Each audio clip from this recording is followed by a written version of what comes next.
À Pékin, j'espère à nouveau faire briller le drapeau suisse en empire du milieu.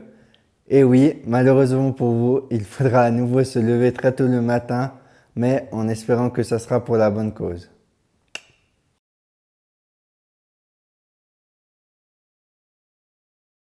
Oui, ben, bien entendu que ça a eu un bel effet sur le sport paralympique, en Suisse surtout. La médiatisation qu'il y a eu lors des JO de Pyeongchang, c'était totalement inattendu. C'était un peu la folie au début, il faut quand même l'avouer. Mais après, c'est vrai qu'il y a plein de choses positives à tirer de ça pour le sport d'hiver paralympique, mais pas seulement, aussi pour le sport d'été. J'aime bien cette phrase qui dit ouais, quand on a l'habitude de servir du caviar aux gens, et puis que du jour au lendemain, on leur sert enfin, des œufs de saumon, par exemple, bah, ils seront pas contents. Et enfin, je les comprends tout à fait, parce que c'est vrai que bah, maintenant aussi pour les Jeux de Pékin, ouais, ils vont attendre de moi que je rempile à nouveau avec des médailles d'or.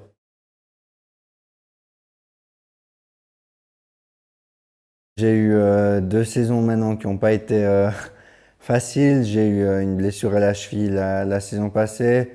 Ça a donné une saison blanche.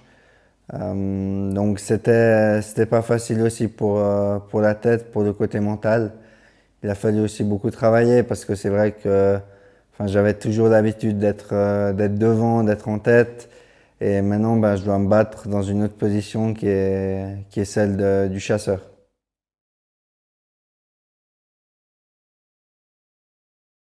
Heureusement, on a eu cette chance en Suisse d'avoir la possibilité de nous entraîner malgré la pandémie, malgré toutes les règles mises en vigueur par la Confédération.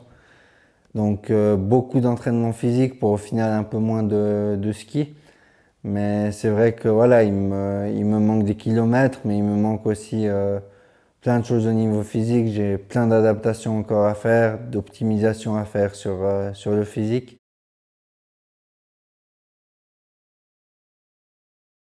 C'est vrai que Pékin ne rime pas forcément avec sport d'hiver.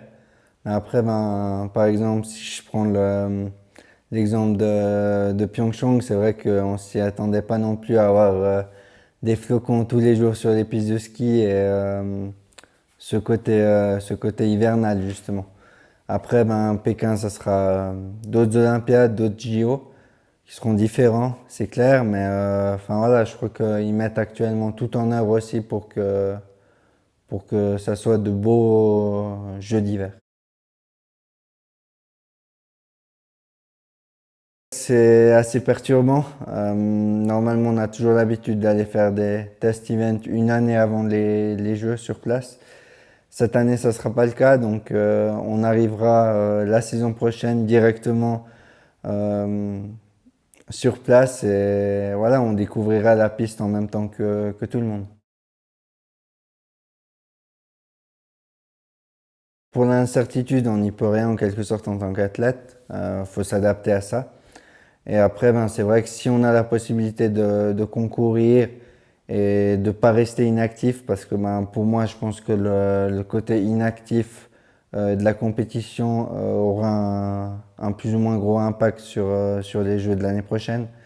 Donc je pense que si on a l'opportunité d'aller faire des courses, même à l'autre bout du monde, tout en respectant bien entendu les mesures Covid, on le fait.